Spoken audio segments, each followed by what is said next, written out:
Hello बच्चों, academic ज्ञान with Saurabh sir YouTube channel पर आपका फिर से हार्दिक स्वागत है। आज हम बात करने वाले हैं क्लास 10 के कंप्लीट फिजिक्स चैप्टर 9 to 12 के बारे में। और इस क्लास में अपन पूरी फिजिक्स का झंझट खत्म करेंगे। ठीक है, उम्मीद करता हूँ आप सभी बढ़िया होंगे। ठीक है, देखें तो चले स्टार्ट करते हैं। सबसे पहले देखो, बात करें अपन चैप्टर 9 to 12 वेटेज की, है ना। इसका अंक भार कितना है बोर्ड में, तो हम वो बताएं आपको, समझना, देख लेना एक बार। देखो यहां लिख रहा हूं मैं weightage, marking for the chapters. देखो भाई, चैप्टर 9 जो है, चैप्टर 9 है आपका, चैप्टर 9 8 नंबर का है भाई। चैप्टर 10 जो है, चैप्टर 10 है आपका भाई 4 नंबर का। ठीक है, चैप्टर 11 जो है वो है आपका भाई 7 नंबर का। और चैप्टर 12 जो है वो है आपका 6 नंबर का। कितने नंबर का? 6। तो टोटल कर लो, 8 4 12 और 7 19 और 6 25। तो पूरा फिजिक्स कितना है भाई? 25 नंबर का है। कितने नंबर का है? 25। ठीक है, चैप्टर 9 आपका 8 नंबर का है, चैप्टर 10 आपका 4 नंबर का है, चैप्टर 11 आपका 7 का, चैप्टर 12 कितना? 6 का। तो मेन जो हमारा मोटिव है, देखो अगर आप, वैसे तो सभी चैप्टर करने हैं, लेकिन मैं आपको सलाह दे रहा हूं कि पहले आप एग्जाम से पहले चैप्टर 9 जो 8 नंबर का है, चैप्टर 11 जो 7 नंबर का है, चैप्टर 12 जो 6 नंबर का है। ठीक है, चैप्टर 12 तो बहुत आसान है। तो चैप्टर 9 और 11 वैसे हम सारे चैप्टर करेंगे आज, लेकिन 8 नंबर ये और 7 नंबर 15 नंबर दो ही चैप्टर डिपेंड कर रहे हैं भाई, 9 और 11। 9 है लाइट वाला और 11 आपका इलेक्ट्रिक करंट वाला। ठीक है, तो सबसे पहले स्टार्ट करते हैं पहला क्वेश्चन, समझना। देखो पहला क्वेश्चन है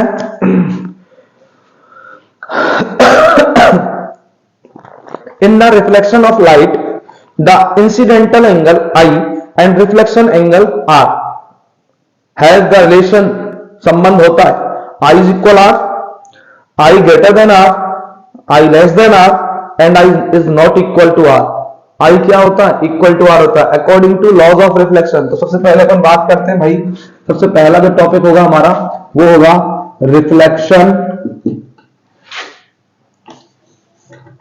रिफ्लेक्शन बाय मिरर, दर्पण से परावर्तन। ठीक है, पहला टॉपिक होगा दर्पण से परावर्तन।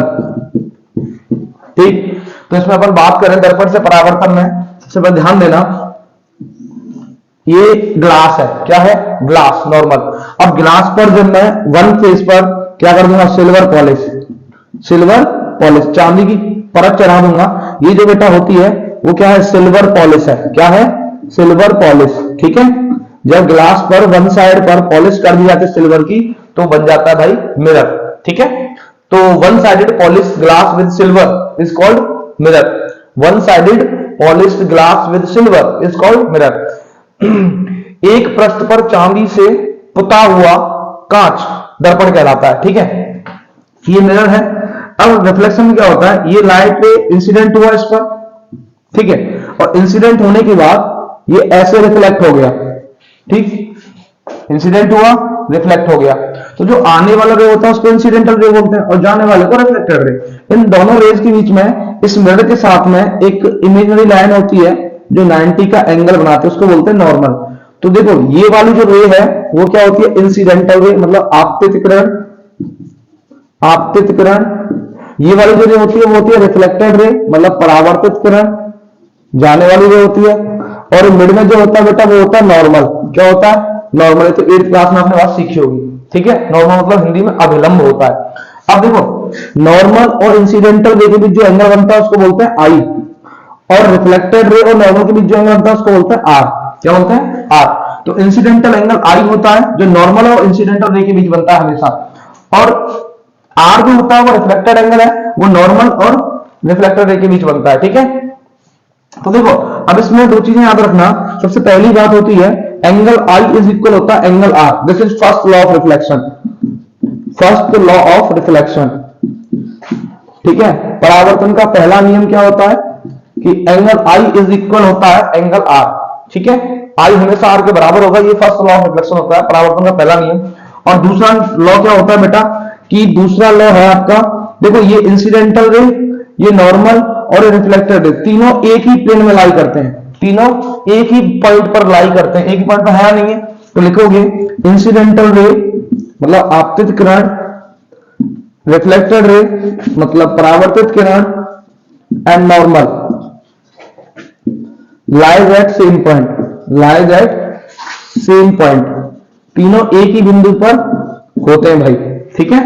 Incidental ray, normal and reflected ray lies at same plane और सेम पॉइंट, ठीक है। ये था रिफ्लेक्शन ऑफ द मिरर। तो हमेशा रखना आई जो होता है वो आर के हमेशा इक्वल होगा, ठीक है, रिफ्लेक्शन इन द मिरर में।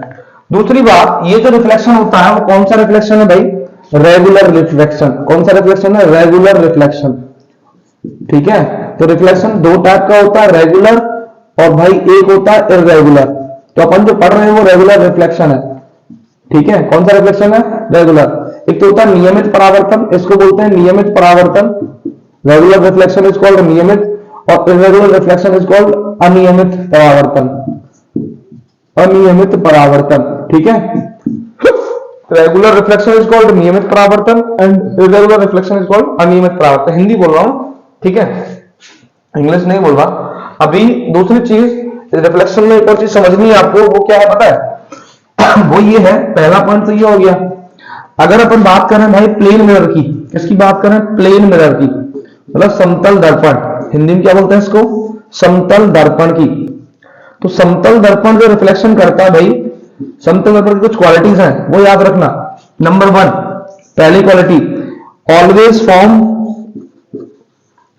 Form virtual and erect image. ये हमेशा सीधा और आभासी प्रतिबिंब बनाता है, वर्चुअल एंड इरेक्ट इमेज, ठीक है। तो सीधा और आभासी, समतल दर्पण जो होता है भाई वो सीधा आभासी प्रतिबिंब बनाता है। कैसा प्रतिबिंब बनाता है, सीधा आभासी, ठीक है। Plane mirror always form virtual and erect image, ठीक है। दूसरी चीज, height of object HO is equal होता है हाइट ऑफ इमेज HI, ठीक है। मतलब वस्तु का आकार हमेशा प्रतिबिंब के आकार के बराबर होता है, ठीक है। तीसरी चीज, distance of the object is equal होता है distance of the image, DO is equal होता है DI, मतलब मिरर से ऑब्जेक्ट का डिस्टेंस और मिरर से इमेज का डिस्टेंस हमेशा बराबर होगा। ऑब्जेक्ट का हाइट और इमेज का हाइट हमेशा इक्वल होगा, और ऑलवेज कैसा इमेज बनाएगा, वर्चुअल एंड इरेक्ट इमेज। और इसीलिए बेटा देखो मैंने बोला कि हाइट ऑफ ऑब्जेक्ट इक्वल क्या है, हाइट ऑफ इमेज, इसी वजह से इसका जो मैग्निफिकेशन m होता है वो हमेशा 1 के इक्वल होता है, +1 के इक्वल होता है। किसके इक्वल, +1 के इक्वल। तो magnification of plane mirror is always +1। +1 का मतलब क्या होता है, देखो पहली चीज मैग्निफिकेशन में याद रखना भाई कि जो साइन होता है वो साइन बताता है भाई नेचर ऑफ इमेज को। किसको बताता है, नेचर ऑफ इमेज को, ठीक है। मैग्निफिकेशन में जो साइन है वो नेचर ऑफ इमेज को बताएगा। इसमें क्या होता है कि प्लस वाला साइन बताता है कि वर्चुअल और इरेक्ट इमेज होगा, वर्चुअल और इरेक्ट इमेज को बताता है।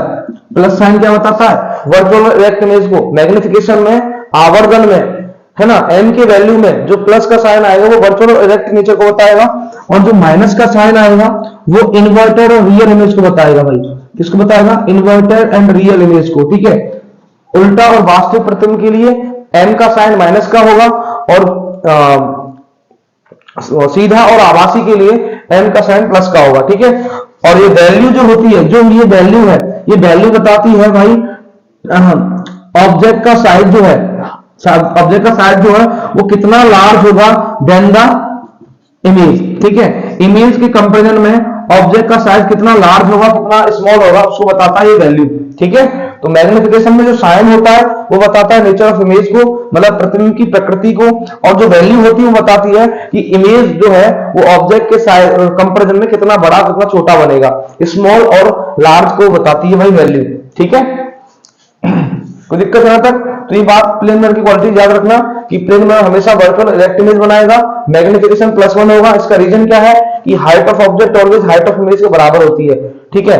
तीसरी चीज, जो डिस्टेंस ऑफ ऑब्जेक्ट है फ्रॉम द मिरर और डिस्टेंस ऑफ इमेज जो है फ्रॉम द मिरर वो इक्वल होती है, ठीक है। और रिफ्लेक्शन में आई हमेशा आर के बराबर होता है। ठीक, इसको फर्स्ट लॉ ऑफ रिफ्लेक्शन बोला जाता है। आगे बात करें अपन सेकेंड टॉपिक,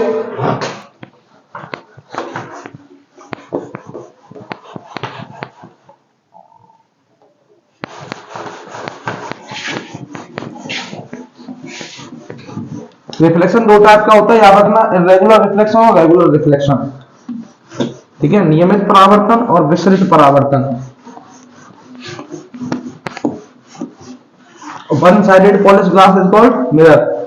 एक तरफ से कांच पर जब चांदी की परत चढ़ा दी जाती है तो वो दर्पण बन जाता है। ठीक है,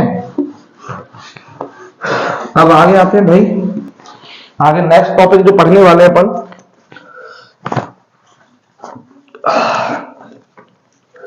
नेक्स्ट टॉपिक इसमें पढ़ेंगे भाई, सेकंड टॉपिक रिफ्रैक्शन। क्या पढ़ेंगे? रिफ्रैक्शन। और रिफ्रैक्शन कौन करता है भाई? लेंस करता, हमेशा याद रखना। रिफ्रैक्शन कौन करता? लेंस। ठीक है, हमेशा याद रखना। लेंस से क्या होता है भाई? अपवर्तन। लेंस से अपवर्तन। ठीक है, लेंस क्या करता है? अपवर्तन। हमेशा याद रखना। देखो, लेंस और मिरर में यही फर्क है कि जो लेंस होता है वो हमेशा अपवर्तन करता है और जो दर्पण होता है हमेशा परावर्तन करता है। Reflection is occurred by mirror and refraction is occurred by lens. और देखो, मिरर और लेंस में फर्क क्या है? मिरर जो होता है वो one sided silver polish glass होता है। एक तरफ से चांदी की परत चढ़ाया हुआ जो कांच है वो मिरर होता है, दर्पण होता है। ठीक है, और जो लेंस होता है वो कॉम्बो ऑफ टू मिरर्स बोल सकते हो। मिरर दो दर्पणों का संयोजन बोल दो, या फिर टू लेयर्स ऑफ या two pieces of transparent glass. दो पारदर्शी माध्यमों का जो संयोजन है ना, दो पारदर्शी माध्यमों का संयोजन क्या कहलाता है? लेंस कहलाता है। The combination of two transparent mediums is called lens. ठीक है, दो ट्रांसपेरेंट मीडियम्स का कॉम्बिनेशन क्या कहलाता है? लेंस। तो लेंस हमेशा क्या करता है? रिफ्रैक्शन करता है। तो देखो, रिफ्रैक्शन में होता क्या है भाई? रिफ्लेक्शन और रिफ्रैक्शन में फर्क क्या समझना। जैसे मान लो ये लेंस सरफेस है, ये जो मैंने लाइन ड्रॉ की है वो लेंस सरफेस है ना।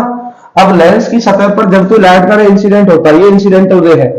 ठीक है, अब लाइट का एक नेचर है भाई कि लाइट जो होता है, जो प्रकाश है, वो हमेशा एक सीधी रेखा में चलता है। Light always travels in a straight line, है ना। लाइट हमेशा कैसी लाइन में जाता है? सीधी में। तो इसको देखो, जाना चाहिए था ऐसे, जाना चाहिए था ऐसे। ठीक है, सीधी लाइन में, लेकिन ये होता क्या है कि अपने पास से डिविएट हो जाती है। क्या हो जाती है? डिविएट। ठीक है, तो ये जो लेंस, जो रे आई, इसको बोलेंगे इंसिडेंटल रे। क्या बोलेंगे भाई? इंसिडेंटल रे। ठीक है, यहां तक तो सेम है। लेकिन रिफ्लेक्शन में क्या होता है? ये वापस लौट जाती है।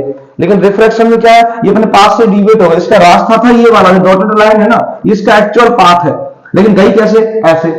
तो जो डिविएशन ऑफ लाइट रे है from the lens surface, deviation of light रे from the lens surface is called refraction.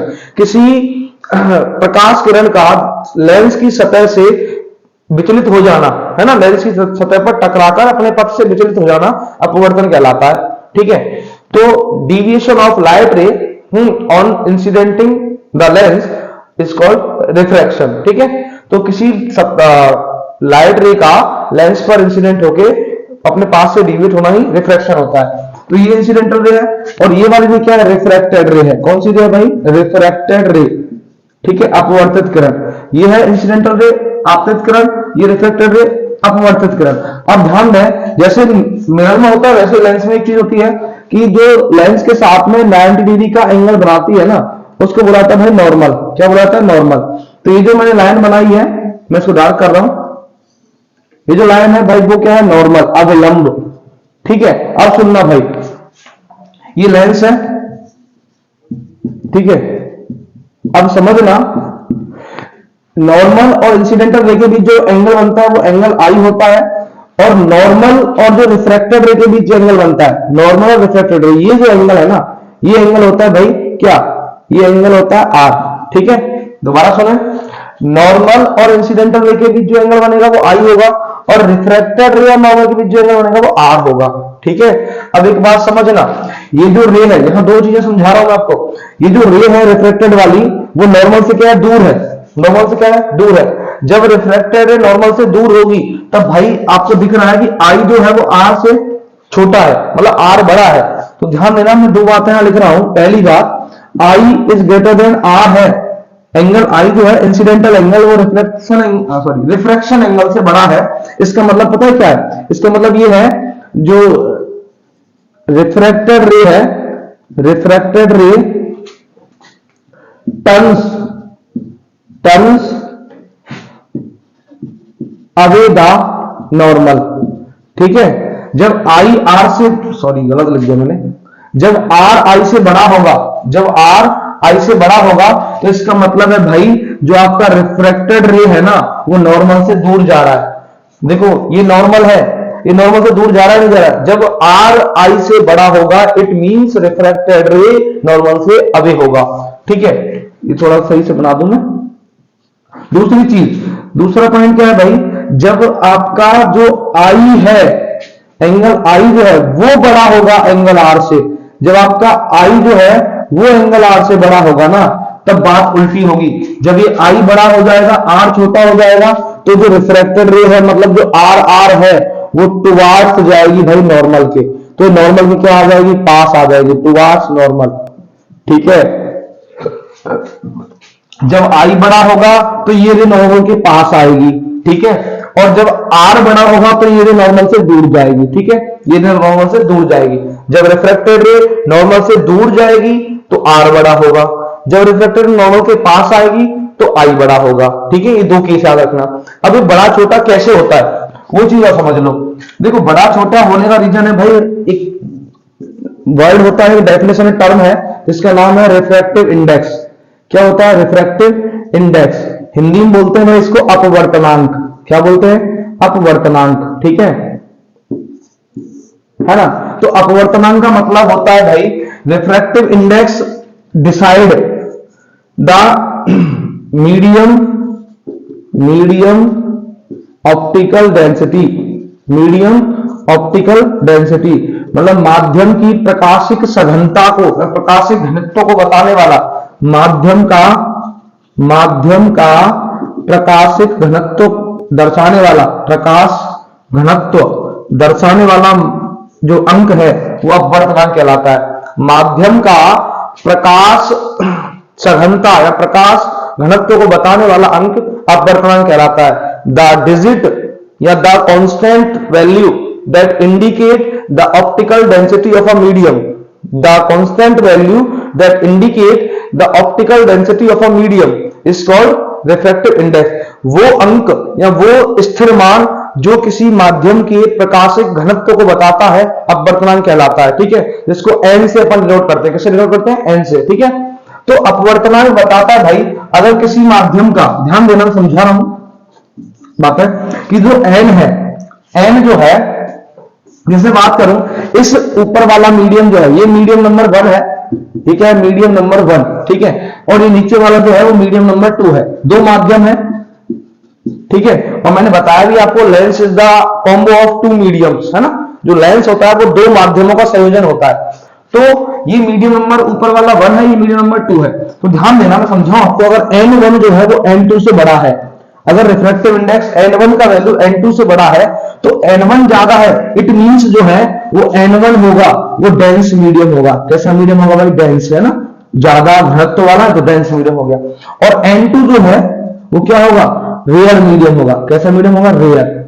ठीक है, अगर n1 n2 से बड़ा है इसका मतलब क्या है कि n1 डेंस मीडियम होगा और n2 रेयर मीडियम होगा। तो पहली चीज, अब जब मैंने n1 बढ़ा दिया है ना n2 से, इसका मतलब क्या है कि ये डेंस मीडियम है, ये रेयर मीडियम है। तो जब रे डेंस से रेयर में जाती है तो नॉर्मल से दूर हो जाती है। नॉर्मल से क्या जाती है, दूर। जब रे डेंस से रेयर में जाती है तो नॉर्मल से क्या जाती है, दूर हो जाती है। दूसरी बात, अगर यहां पर ए पॉइंट, बी पॉइंट क्या है, अगर उल्टा करूं इस प्रोसेस को, अगर n2 ग्रेटर है n1 से, अगर n2 ग्रेटर है n1 से, इसका मतलब n2 क्या हो गया, डेंस हो गया। n2 क्या हो गया, डेंस। ठीक है, और n1 क्या हो गया, रेयर। जब रेयर से डेंस में जाती है, रेयर से कहां जा रही है, डेंस में। अभी क्या हो रहा था, डेंस से रेयर में आ रही थी तो नॉर्मल से दूर गई। अब क्या होगा कि डेंस से रेयर में जा रही है ना, डेंस से रेयर में जा रही है तो क्या हो रहा है, नॉर्मल से दूर। अब रेयर से डेंस में जाएगी तो नॉर्मल के पास आएगी। तो यहाँ N2 बड़ा है N1 से, तो ये नीचे वाला जो मीडियम है वो डेंस हो गया, ऊपर वाला मीडियम क्या हो गया, रेयर। अगर मान लो ये डेंस है वो रेयर है, अब रेयर से कहां आ गया, डेंस में, तो नॉर्मल के कहां आएगी, पास। तो ध्यान देना ये N2 क्या हो गया, डेंस हो गया अभी, और N1 क्या हो गया, रेयर हो गया। N1 क्या हो गया, रेयर हो गया। ठीक है, तो जब रेयर से डेंस में जाएगी तो नॉर्मल के पास आएगी, और जब डेंस से रेयर में जाएगी तो नॉर्मल से दूर हो जाएगी। सिंपल सी बात है भाई, एक बंदा पकड़ रखा एक इंसान से तो वो जल्दी भाग जाएगा। ठीक है ना। एक इंसान मान लो पहले तो आप चल रहे थे अकेले रोड पर, और फिर अचानक से भीड़ आ जाए तो आपके लिए रास्ता कम पड़ जाएगा ना, है ना, आपको थोड़ा घिच-पिच में चलना पड़ेगा।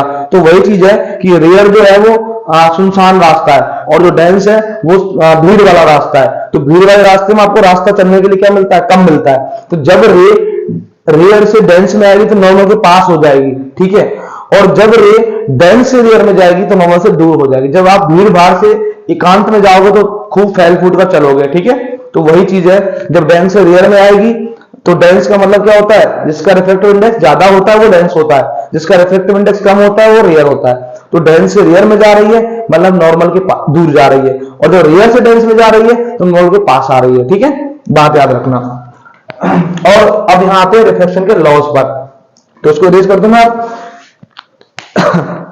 देखें, अब रिफ्लेक्शन के लॉस पर बात करें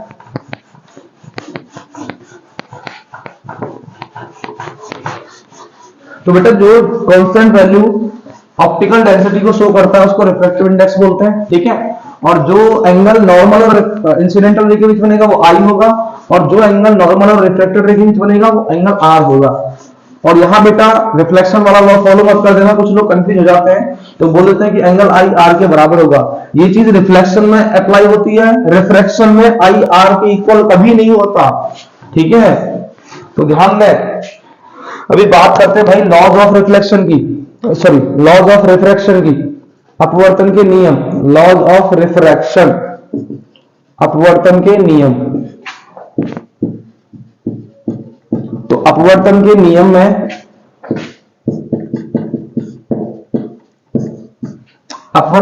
अपन बात करें तो अपवर्तन के नियम में देखो, पहली चीज, पहला पॉइंट याद रखना भाई कि साइन आई, ठीक है, upon sine R is equal होता है कांस्टेंट।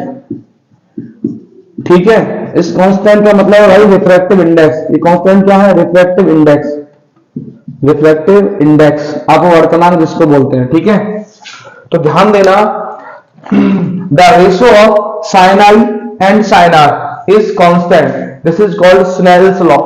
क्या, Snell's law. The ratio of sin i and sin r is constant, this is called Snell's law। ठीक है, sin i और sin r का अनुपात बराबर हो, सॉरी कांस्टेंट होता है, इसको बोलते हैं Snell's law, स्नेल का नियम। ठीक है, Snell's law। उसके बाद दूसरा वही है भाई कि इंसिडेंटल रे मतलब आपतित किरण, इंसिडेंटल रे आपतित किरण, रिफ्रैक्टेड रे अपवर्तित किरण, refracted ray and normal lies at same point, lies at same point. तो आपतित किरण, अपवर्तित किरण और अभिलंब तीनों एक ही बिंदु पर होते हैं। ये सेकंड लॉ है जो कि दोनों में कॉमन है, और फर्स्ट लॉ अलग है, वहां आई इज इक्वल आर होता है रिफ्लेक्शन में, और रिफ्लेक्शन में sine I upon sine R is equal होता है कांस्टेंट।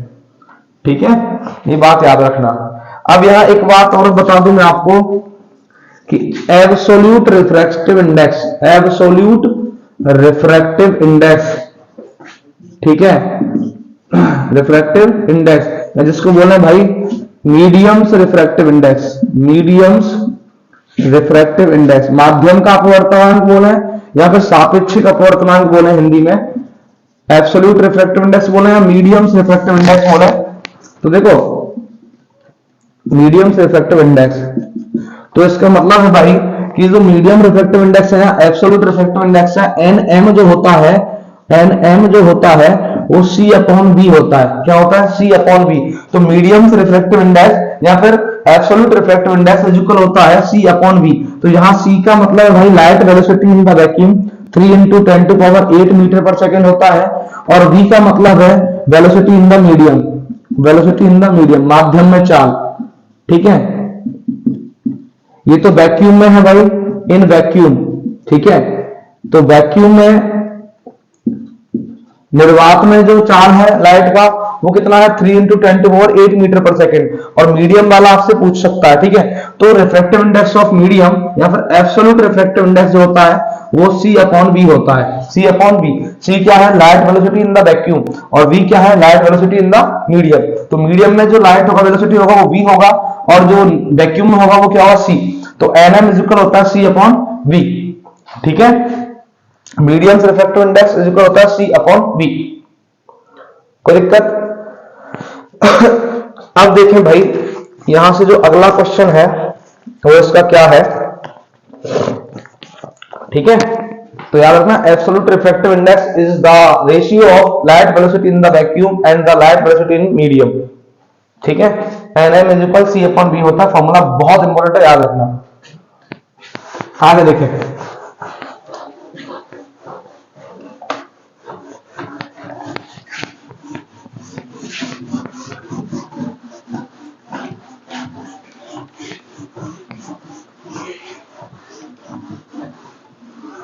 अब भाई ऐसे क्वेश्चन बहुत ज्यादा बनाता है कि आपको रिफ्रैक्टिव इंडेक्स दे देगा, पूछेगा इसका मतलब क्या है। देखो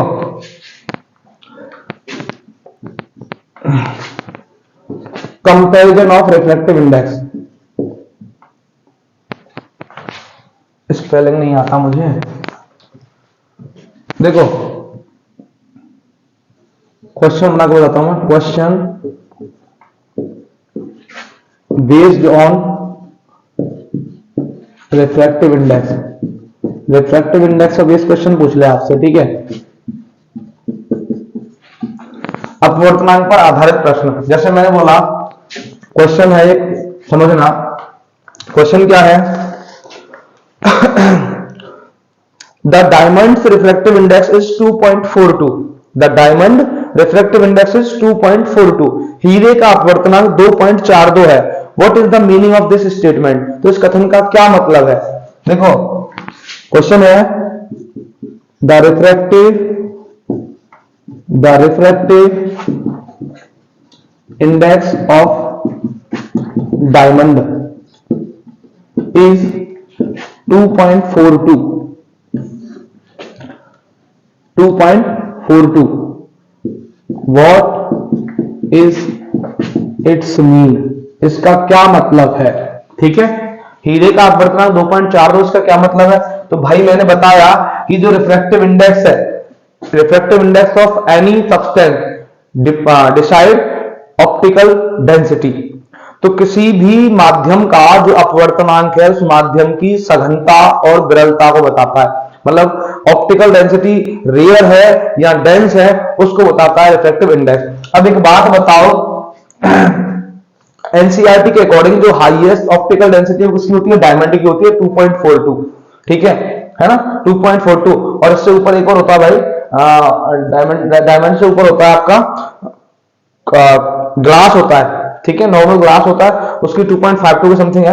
क्वार्टर ग्लास है, कौन सा ग्लास है कंफर्म मुझे पता नहीं, लेकिन डायमंड की भी 2.42 रिफ्रैक्टिव इंडेक्स मतलब बहुत ज्यादा है, काफी ज्यादा है। तो इसका मतलब पता है क्या है कि आपको मैंने रिफ्रैक्टिव इंडेक्स ऑफ मीडियम पढ़ाया है C/V। तो इसका मतलब आपने पढ़ाया, सिंस आप जानते हो कि NM जो है वो C/V होता है। होता है बेटा, refractive index of medium is equal होता है C/V। तो C क्या है? Light velocity in the vacuum, और V क्या है? Medium velocity. अब भाई इस NM का वैल्यू कितना दिया है? 2.42 दिया है। इसका मतलब है कि रेशियो ऑफ लाइट वेलोसिटी और रेशियो ऑफ मीडियम वेलोसिटी कितना है? 2.42। सिंपल। कोई भी क्वेश्चन रिफ्रैक्टिव इंडेक्स का देके आपसे पूछ ले व्हाट इज इट्स मीन, इसका मतलब क्या है, तो आपको सिंपल यही लिखना है कि भाई NM का फॉर्मूला C/V होता है। तो लाइट वेलोसिटी और light velocity in the vacuum and light velocity in the medium का वैल्यू इतना होगा जो रिफ्रैक्टिव इंडेक्स दे रखा होगा। ठीक है, तो आपको क्वेश्चन स्टेटमेंट में कैसे लिखना है? द रिफ्रैक्टिव इंडेक्स, देखो आंसर सबका ऐसे लिखना है, the refractive index of diamond is 2.42. Its mean the ratio of light velocity in vacuum and medium is 2.42. ठीक है, तो हमेशा यहां चेंज होगा भाई, बाकी सारा सेम है और यहां वैल्यू चेंज हो जाएगी। ठीक है, देखो आपको कोई भी रिफ्रैक्टिव इंडेक्स का क्वेश्चन आए तो आपको लिखना क्या है कि रिफ्रैक्टिव इंडेक्स ऑफ जो भी सब्सटेंस है वो लिखना है एंड जो उसका वैल्यू वो लिखना है। फिर लिखोगे it's mean ratio of light velocity in vacuum, तो लाइट का वेलोसिटी वैक्यूम में and light velocity in medium. ठीक है, इज जो रिफ्रैक्टिव इंडेक्स वैल्यू वो लिख देना बस। ठीक है, तो किसी भी मीडियम का रिफ्रैक्टिव इंडेक्स जितना होता है वो बताता है कि light velocity of vacuum and light velocity in the medium का रेशियो है कितना, जो वो रिफ्रैक्टिव इंडेक्स देगा। जितना वो रिफ्रैक्टिव इंडेक्स दे रहा है ना वो आपको मतलब क्या बता रहा है, सी और वी का रेशियो बता रहा है। सी और वी का रेशियो ही रिफ्रैक्टिव इंडेक्स होता है। ठीक है, चाहे वो डायमंड का बोले, चाहे वो ग्लास का बोले, चाहे वो वाटर का बोले, चाहे वो केरोसिन ऑयल का बोले, चाहे एथेनॉल का बोले, किसी का भी रिफ्रैक्टिव इंडेक्स बोले तो उसका मतलब है कि सी और वी का रेशियो बता रहा है वो। ठीक है, उम्मीद करता हूं आपको समझ में आया होगा। अगली बात अपन करने वाले हैं देखें भाई, नेक्स्ट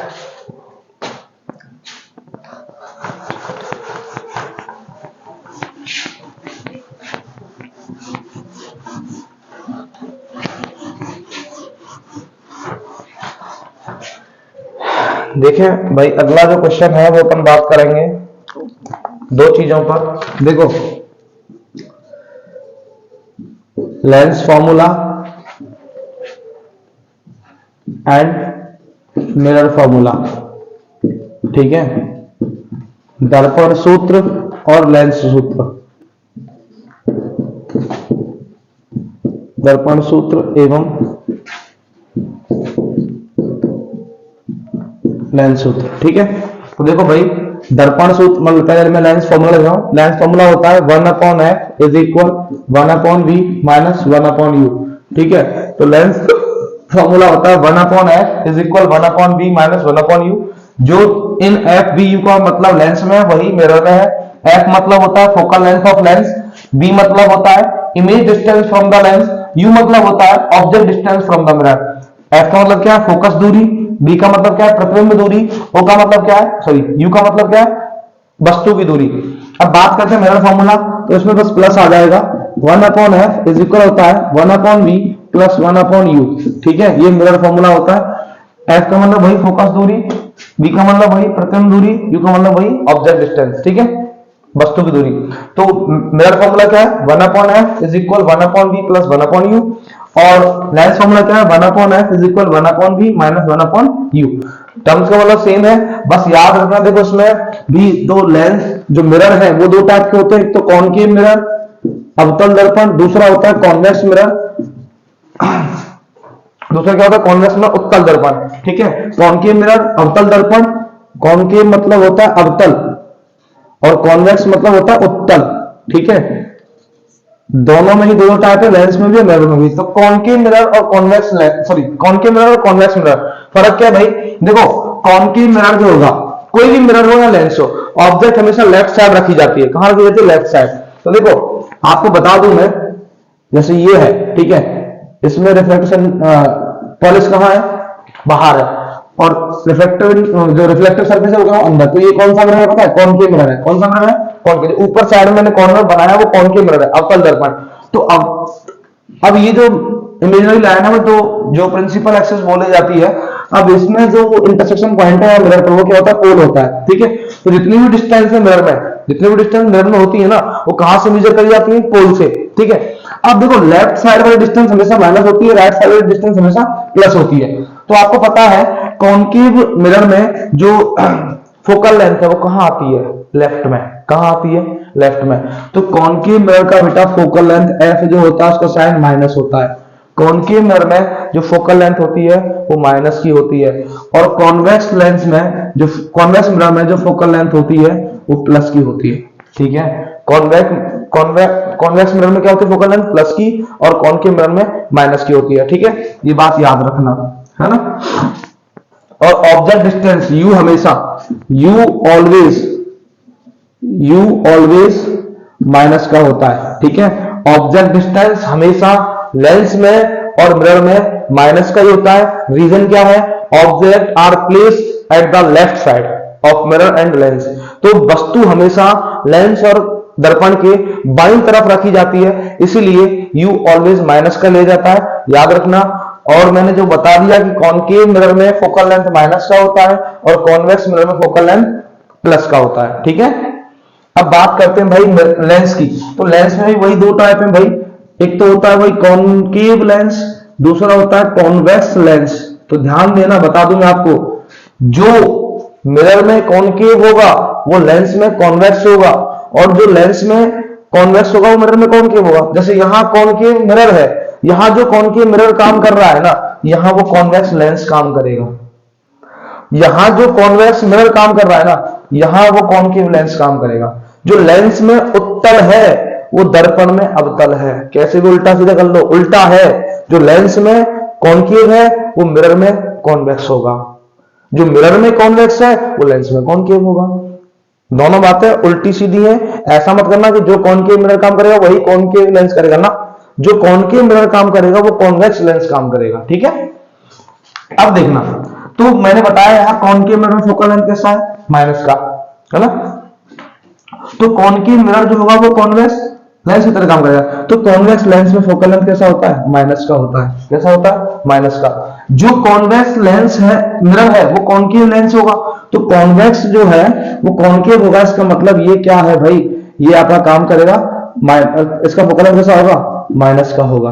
कैसा होगा, सॉरी प्लस का होगा। कैसा होगा, प्लस का।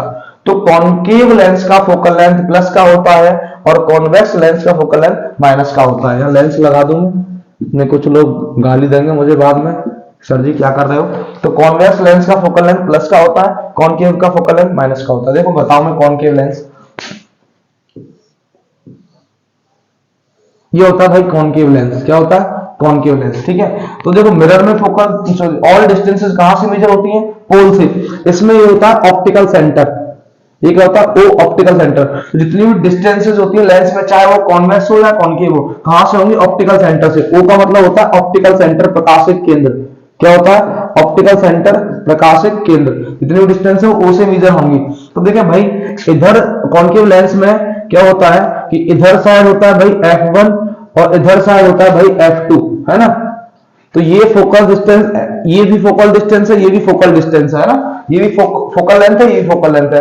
अब कौन सी काम में लेते हैं अपन, लेफ्ट साइड वाली। कौन सी काम में लेते हैं, लेफ्ट साइड वाली, है ना। तो ये क्या होती है, यहां पर ऑब्जेक्ट रखा होता है ना, यहां पर क्या रखा होता है, ऑब्जेक्ट। तो ये रे ऐसे गया, है ना। तो कॉनकेव लेंस जो होता है भाई वो डाइवर्जिंग मिरर है, सॉरी डाइवर्जिंग लेंस है। तो ये रे ऐसे गया, जाने के बाद ऐसे डाइवर्ज हो जाता है ना। फिर ये रे ऑप्टिकल सेंटर वाला ऐसे ही सीधा निकल जाता है, ये रिफ्रैक्ट नहीं होता। ठीक है, उसको पीछे मतलब आप लाओगे तो यहां जाके इमेज बन जाएगा ऐसे, है ना। तो कॉनकेव लेंस में क्या होता है कि फोकल लेंथ तो प्लस माइनस का होता है, इसमें माइनस का होगा, नहीं माइनस का ही होगा भाई, इसमें माइनस का ही होगा। कॉनकेव में फोकल लेंथ माइनस का होता है और कॉन्वेक्स में प्लस का होता है, कॉन्वेक्स में प्लस का होता है। ठीक है, ध्यान रखना दोनों में सेम है भाई। जो मिरर में फोकल लेंथ कॉनकेव में क्या है, माइनस है, और कॉन्वेक्स में, कॉनकेव में यहां भी क्या होगी, माइनस होगी, यहां प्लस होगी। ठीक है, अब ध्यान देना, देखो भाई यहां क्या है कि जो इमेज है कॉन्वेक्स लेंस में, इमेज जो बनती है कॉनकेव में वो कहां बनती है, लेफ्ट साइड बनती है। तो कॉनकेव लेंस में याद रखना भाई, बी जो होता है वो नेगेटिव होता है, यू तो हमेशा नेगेटिव है। यू तो कॉनकेव लेंस में भी, कॉनकेव मिरर में भी, मतलब लेंस और मिरर दोनों में यू तो ऑलवेज नेगेटिव होता ही है। लेकिन कॉनकेव लेंस में पर्टिकुलर याद रखना है कि बी नेगेटिव होता है। बी मतलब इमेज डिस्टेंस, प्रतिबिंब दूरी अवतल दर्पण में हमेशा माइनस की होती है। ठीक है, अवतल दर्पण में प्रतिबिंब दूरी हमेशा क्या की होती है, माइनस की होती है। ठीक है ना। तो आगे एक न्यूमेरिकल करके मैं आपको समझाता हूं, जब आपसे दिमाग में थोड़ा ज्यादा बैठेगा। जब आपके दिमाग में ज्यादा बैठेगा। ठीक है, एक लेंस का क्वेश्चन करके देखते हैं भाई, तब आपके भेजे में ज्यादा बैठेगा। ठीक है, देखो तो याद रखना भाई, कॉनकेव लेंस की फोकल डिस्टेंस माइनस की होती है और कॉनकेव मिरर की फोकल डिस्टेंस माइनस की होती है। कॉन्वेक्स लेंस की फोकल लेंथ प्लस की होती है और कॉन्वेक्स मिरर की फोकल लेंथ प्लस की होती है। तो दोनों में लेंस और मिरर में जो फोकल लेंथ का साइन है वो सेम है। कॉनकेव मिरर में फोकल लेंथ माइनस की, तो कॉनकेव लेंस में भी फोकल लेंथ माइनस की। कॉन्वेक्स लेंस में भी फोकल लेंथ प्लस की है और कॉन्वेक्स मिरर में भी, है ना। तो फोकल लेंथ का साइन दोनों में सेम होता है। बस याद रखना है कि कॉनकेव लेंस में जो बी है वो हमेशा माइनस का होता है। कॉनकेव लेंस में बी हमेशा माइनस का होता है। क्यों, मैंने समझा दिया कि कॉनकेव लेंस में जो इमेज है वो कहां बनती है, लेफ्ट साइड बनती है। इमेज कहां बन रही है, ये बन रही है भाई इमेज। ठीक है, प्रतिबिंब यहां बनता है, इसलिए क्या होती है, इमेज डिस्टेंस कॉनकेव में माइनस होती है बी, है ना। और यू तो हमेशा दोनों में माइनस होगा। अब एक क्वेश्चन करते हैं, न्यूमेरिकल समझना। ठीक है, तो कॉनकेव लेंस जो होता है वो डाइवर्जिंग है और कॉन्वेक्स लेंस जो है वो कन्वर्जिंग होता है ना।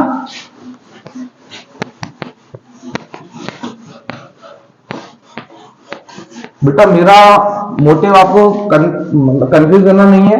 देखो समझा दो दोबारा, और भाई मुझे जब तक सेटिस्फेक्शन नहीं मिलता मैं लगा रहता हूं।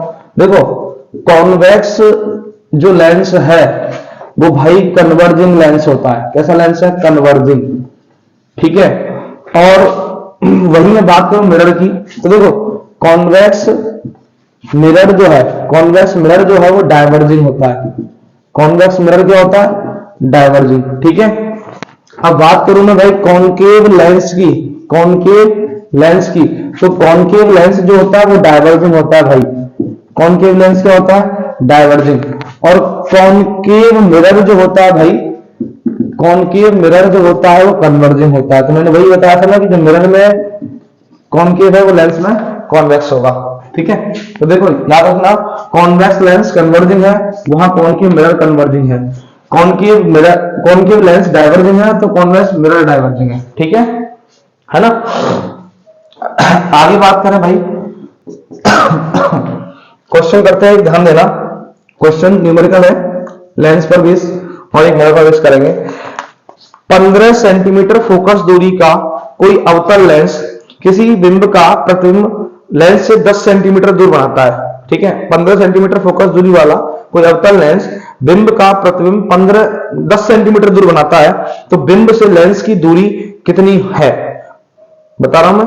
Focal length of convex lens, नहीं कॉनकेव है, focal length of concave lens is 15 centimetre and image distance from the lens is 10 centimetre, then find the object distance and the magnification.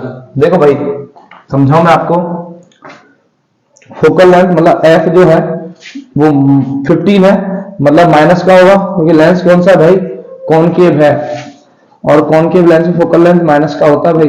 Concave lens में focal length क्या होता है, minus का। तो F का value 15 centimetre है और जो इमेज डिस्टेंस है बी का जो वैल्यू है वो 10 सेंटीमीटर है। और मैंने अभी बता के आया हूं भाई कि कॉनकेव लेंस में जो इमेज डिस्टेंस होती है वो माइनस की होती है। कॉनकेव लेंस में ऑब्जेक्ट इमेज कहां बनता है, left side. Image always form at left side, तो इमेज हमेशा लेफ्ट साइड बनता है भाई। याद रखना कॉनकेव लेंस में इमेज हमेशा लेफ्ट साइड बनता है, इसलिए बी माइनस का होता है। और यू तो हमेशा माइनस रहना है, आपको यू पूछा है ना, तो माइनस का आएगा। देखो सिंपल आप लगाओगे, सिंस लेंस फॉर्मूला है ना, लेंस सूत्र क्या होता है भाई, लेंस सूत्र क्या होता है, 1/f is equal 1/v minus 1/u।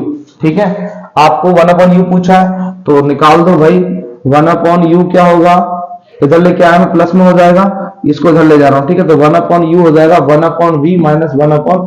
होगा नहीं होगा, पक्षांतर करना जानते हो ना, ट्रांसपोजिंग में 1/u का वैल्यू निकालना मुझे, तो 1/u इधर लेके आया लेफ्ट साइड में तो प्लस का हो गया। अब 1/f को राइट साइड में ले जाऊंगा तो माइनस का हो जाएगा। ठीक है, अब देखो वैल्यू रखो, 1/u is equal 1/f। f का वैल्यू कितना है भाई, सॉरी v का वैल्यू कितना है 10, तो -10 माइनस 1/f का वैल्यू कितना है -15। अब ध्यान देना, ये ऐसे लिखा तो गलत है, ब्रैकेट लगाना भाई। ठीक है, क्योंकि दोनों माइनस आमने सामने नहीं आते। अब इस माइनस से माइनस कट जाएगा तो प्लस बन जाएगा ना, इस माइनस से माइनस कट जाएगा, तो भाई एलसीएम कितना आएगा 15। नहीं 30 आएगा, कितना आएगा 30। तो 10 का भाग 30 में 3 बार, 3 का गुणा 1 से किया 3 आएगा माइनस का, प्लस 15 का भाग 30 में 2 बार, 2 गुणा से 2 आएगा। ठीक है, तो सॉल्व करोगे भाई तो इसका मतलब आ जाएगा आपका कि 1/u इज इक्वल आएगा -1/30। तो u का वैल्यू कितना आएगा, u का वैल्यू कितना हो जाएगा भाई, u का वैल्यू हो जाएगा भाई, उल्टा करोगे इसको तो -30 सेंटीमीटर। तो इसका मतलब क्या हुआ भाई, ऑब्जेक्ट जो है वो लेंस से कितनी डिस्टेंस पर है, 30 सेंटीमीटर पर। कितने डिस्टेंस पर है, 30 पर। अब मैंने बताया था लेंस हो या मिरर हो, u हमेशा माइनस का आएगा, देखो माइनस का आया नहीं आया, तो u जो है वो 30 सेंटीमीटर है। अब इसमें थोड़ा सा मैं आगे आपको क्वेश्चन बढ़ाऊं, तो देखो अगर आपसे मैग्निफिकेशन पूछे, क्या पूछे, मैग्निफिकेशन, तो m का वैल्यू जो होता है, देखो लेंस में m का फॉर्मूला होता है -v/u, लेंस में क्या होता है -v/u। ठीक है, लेंस में क्या होता है -v/u, और मिरर में क्या होता है v/u। ठीक है, सॉरी, मिरर में जो होता है, लेंस में होता है v/u, मिरर में होता है -v/u। ठीक है, कंफ्यूज मत होना, मैंने लिख दिया फॉर्मूला। जो लेंस में मैग्निफिकेशन है वो v/u होता है, और मिरर में जो मैग्निफिकेशन है वो -v/u होता है। ठीक है, लेंस में जो मैग्निफिकेशन है वो v/u होता है, मिरर में -v/u होता है। मिरर में माइनस आता है, लेंस में माइनस नहीं आता। ठीक है, अब देखो मैं मैग्निफिकेशन में निकालने चलूं तो देखो कितना आएगा, इधर करता हूं मैं, m इज इक्वल v/u होता है फॉर्मूला, तो v कितना है भाई -10, साइन समेत लेना, u कितना है भाई -30, तो माइनस से माइनस खत्म, तो कितना आएगा भाई 1/3। तो m का वैल्यू प्लस का 1/3 आया। इसका मतलब क्या है भाई, मैंने बताया कि प्लस का साइन क्या बताता है, वर्चुअल और इरेक्ट इमेज को बताता है। तो ये कॉनकेव लेंस है, तो कॉनकेव लेंस हमेशा कैसा इमेज बनाता है भाई, वर्चुअल और इरेक्ट बनाता है। ठीक है, तो यहाँ इमेज कैसा होगा, वर्चुअल और इरेक्ट होगा। कैसा होगा भाई, वर्चुअल और इरेक्ट। जो लेंस में मतलब है m के साइन का, वही मिरर में मतलब होता है, वर्चुअल और इरेक्ट इमेज। ठीक है ना, और ये बता रहा है कि जो इमेज है वो ऑब्जेक्ट का 1/3 होगा, ऑब्जेक्ट का 1/3 होगा। तो देख लो भाई, इमेज डिस्टेंस कितना है 10, तो ऑब्जेक्ट डिस्टेंस कितना है 30, तो रेशियो 1/3 का ही तो है। ये 10 का 3 गुना है, वो u है या नहीं है।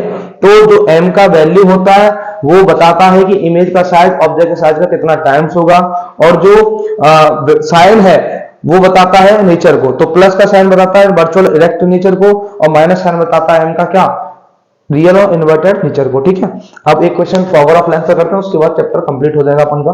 तो देखें भाई, उम्मीद करता हूं आपको सामने आया होगा। याद रखना, कॉनकेव, बार बता रहा हूं, कॉनकेव लेंस और कॉनकेव मिरर दोनों का फोकल लेंथ माइनस का होता है, और कॉन्वेक्स मिरर और कॉन्वेक्स लेंस का फोकल लेंथ प्लस का होता है। अब बात करें कॉनकेव लेंस की पर्टिकुलरली, तो कॉनकेव लेंस में जो v होता है वो माइनस का होता है।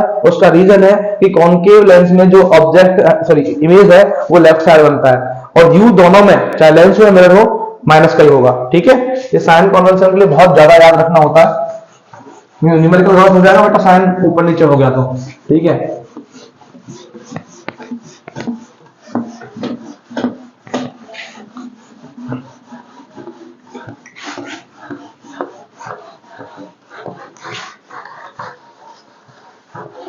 अब देखें भाई, अपन बात करते हैं पावर ऑफ लेंस की, है ना, last of the chapter, power of lens.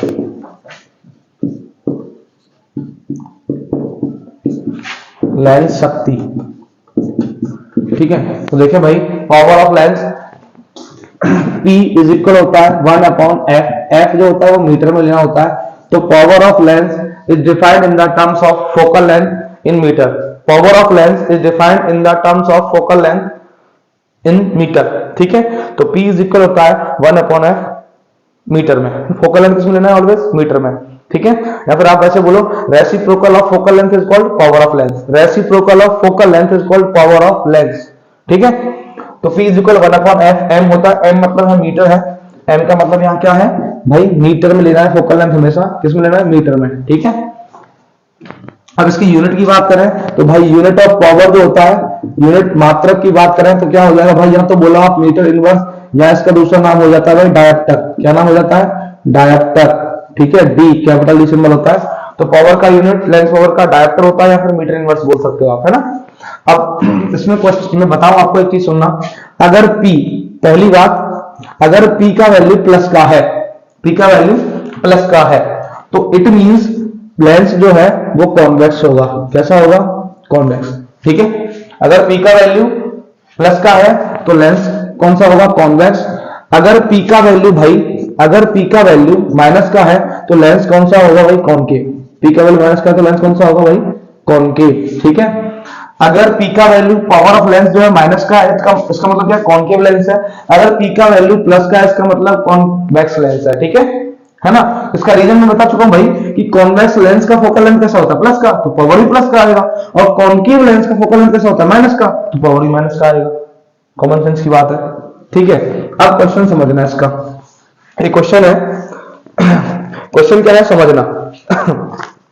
कहा गया? अभी तो नहीं था। हाँ देखो भाई, क्वेश्चन है, पहला question, what is one dioptre? One dioptre क्या होता है भाई? देखो, डायप्टर का वैल्यू 1 है। उसने पूछा क्वेश्चन समझना पहला, डिफाइन वन डायप्टर। तो किसी भी मैंने बताया फिजिक्स में किसी भी क्वांटिटी के सामने वो 1 लगा के डेफिनेशन बना सकता है। What is 1 ohm, what is 1 volt, what is 1 joule, what is 1 ampere, what is 1 coulomb. ऐसे किसी भी क्वांटिटी के सामने फिजिक्स में 1 लगा के डेफिनेशन पूछ सकता है। तो सिंपल क्या करना है आपको, मैंने बोला कि डिफाइन वन डायप्टर। क्या बोला? Define one dioptre. सिंपल आपको देखना है कि 1 के बाद यूनिट कौन सा है। तो यूनिट क्या है? डायप्टर। अब भाई डायप्टर यूनिट किसका होता है? पावर ऑफ लेंस का। तो आपको माइनर फॉर्मूला आना चाहिए। 1 के पीछे जो यूनिट देखो उससे उसका फॉर्मूला आना चाहिए, कौन सी क्वांटिटी का है। तो डायप्टर किसका यूनिट है? पावर ऑफ लेंस का। तो पावर ऑफ लेंस का फॉर्मूला क्या होता है? P = 1/Fm। ठीक है, तो मतलब क्या है कि यहां से आपको दिमाग में आया कि हमने पढ़ा है कि P = होता है 1/Fm, power of lens equal होता है 1 फोकल लेंथ। ठीक है, अब ये P का वैल्यू उसने कितना दे रखा है? 1। तो ये P का वैल्यू मुझे बताओ 1 कब आएगा? जब फोकल लेंथ का वैल्यू 1 मीटर होगा। जब focal length of lens 1 metre होगी तो पावर ऑफ लेंस भी कितनी होगी? 1 डायप्टर। भाई ये वैल्यू 1 कब आएगा? P वाला वैल्यू जब F का वैल्यू 1 होगा तभी तो 1 आएगा। इतना तो कॉमन सेंस है। तो यही लिखना है भाई। क्या लिखोगे कि आंसर क्या होगा इसका? डिफाइन वन डायप्टर का कि power of focal length of lens, focal length of lens is 1 meter, then power will be 1 dioptre. तो पावर कितनी होगी? 1 डायप्टर। जब फोकल लेंस का 1 मीटर होगा तो पावर ऑफ लेंस भी 1 डायप्टर होगा। ठीक है, अब पावर देके आपसे फोकल लेंथ भी पूछ सकता है। कैसे? मैंने बोला क्वेश्चन दूसरा, क्वेश्चन मैंने बोला देखो क्वेश्चन है, a convex lens focal length is 20 centimetre, find the power. देखो फोकल लेंथ जो है कितना है? 20 सेंटीमीटर। और कौन सा लेंस है भाई? कॉन्वेक्स लेंस है। कौन सा लेंस है?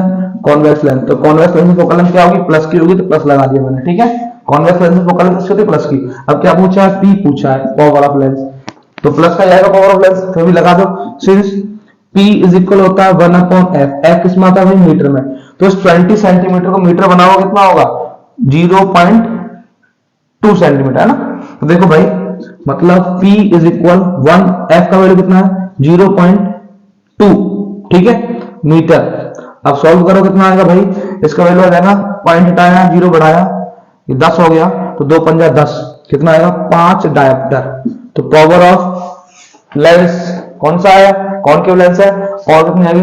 5 डायप्टर आएगी। ठीक है, तब जाके फोकल लेंथ कितना होगा लेंस का? 20 सेंटीमीटर। ठीक है, और जरूरी नहीं है कि फोकल लेंथ देके पावर ऑफ लेंस पूछे, पावर ऑफ लेंस देके भी फोकल लेंथ पूछ सकता है। ठीक है, उम्मीद करता हूं आज की क्लास आपके लिए बहुत फायदेमंद रही होगी।